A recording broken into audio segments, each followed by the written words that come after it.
Finding square root of decimals, यानी decimal का square root कैसे मालूम किया जा सकता है। फर्ज करें हमें अगर स्क्वायर रूट मालूम करना हो 333,333.0625, अगर हमें इसका स्क्वायर रूट मालूम करना हो तो कैसे किया जा सकता है। अब सवाल दरअसल ये है कि वो कौन सा ऐसा डेसिमल है जिसका अगर मैं स्क्वायर करूं तो मेरे पास जवाब में 333.0625 आए। अब इसको मालूम करने के लिए हम डिवीजन मेथड से इसको सॉल्व करते हैं। चलें जी, 333.0625। अब देखिए ये इसका कहला रहा है इंटीग्रल पार्ट और ये डेसिमल पार्ट है, ठीक है। यानी ये कंप्लीट है। कंप्लीट नंबर कितना है 333, आगे नंबर जो है वो लेस देन 1 है, यानी पार्ट में है, ठीक है। तो अब सबसे पहला काम क्या होता है, हम पेयरिंग करते हैं डिजिट्स की। अब आपने याद रखना है, आपने इंटीग्रल की पेयरिंग अलग से करनी है और डेसिमल के जो डेसिमल वाला पार्ट है उसकी अलग से करनी है, ठीक है। चले जी, इंटीग्रल की अगर हम करें तो उसी तरह से लेफ्ट राइट से लेफ्ट स्टार्ट होगी, ये राइट से लेफ्ट। सबसे पहले दो दो डिजिट्स के ऊपर हम पेयर करते जाएंगे।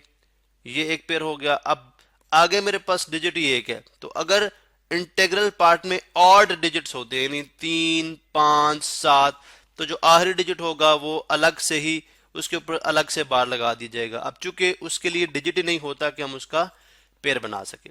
अब जब डेसिमल में आएंगे तो इसके उलट, यानी ये राइट से लेफ्ट थी, उसकी क्या हो जाएगी left to right, left to right. ये पेयर हो गया, ये पेयर हो गया। अब फर्ज करें यहाँ पे कोई और नंबर होता जैसे 1।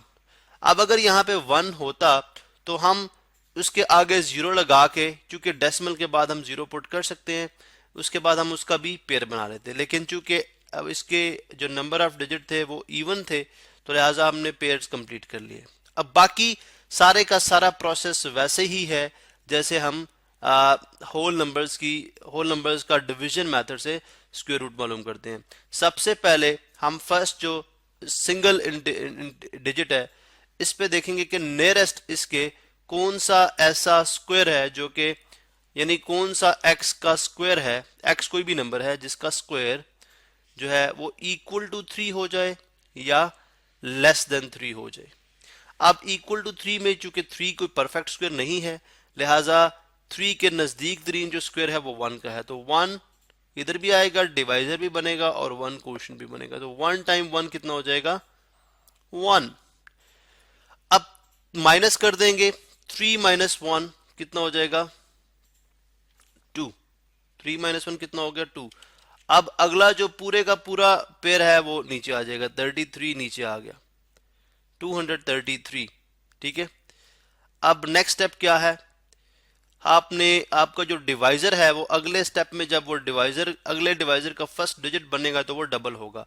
तो 1 प्लस 1 कितना होता है 2। अब ये हो गया 2, ठीक है। अब मुझे 2 के साथ कोई ऐसा नंबर लिखना है, ऐसा डिजिट लिखना है जिसको जब मैं उसी डिजिट से मल्टीप्लाई कराऊं तो इक्वल टू 233 बन जाए या लेस देन 233 बन जाए, क्योंकि ग्रेटर हम नहीं कर सकते, ठीक है। इसके नजदीक तरीन, लेस भी हो नजदीक तरीन भी हो। अब मैं अगर मुख्तलिफ डिजिट ट्राई करता हूं, मैं कैलकुलेटर यूज कर लेता हूं आप जो है टाइम सेव करने के लिए। जैसे 25 मल्टीप्लाई बाय 5 करो तो 125, ये बहुत छोटा है। 26 मल्टीप्लाई बाय 6 कर दो 156, ये भी 27 मल्टीप्लाई बाय 7 कर दो 189, मजीद किया जा सकता है। 28 मल्टीप्लाई बाय 8 कर दो 224, ये नजदीक तरीन है। चूंकि 29 मल्टीप्लाई बाय 9 करेंगे तो 233 से क्रॉस कर जाएगा, तो लिहाजा 28 मल्टीप्लाई बाय 8 कितना बनता है 224। तो वो 8 यहां पे भी आएगा और 8 यहां पे भी आएगा, तो वो क्या बन जाएगा 224 यहां तक हो गया जी।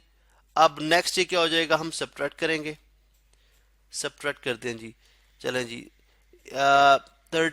3 में से 4 नहीं निकाले जा सकते, लिहाजा आप यहां से 1 बारो ले लें, बारो करें 13 माइनस 4, ये कितना हो जाएगा 9, यहाँ पे 3, यहाँ पे 2 रह जाएगा।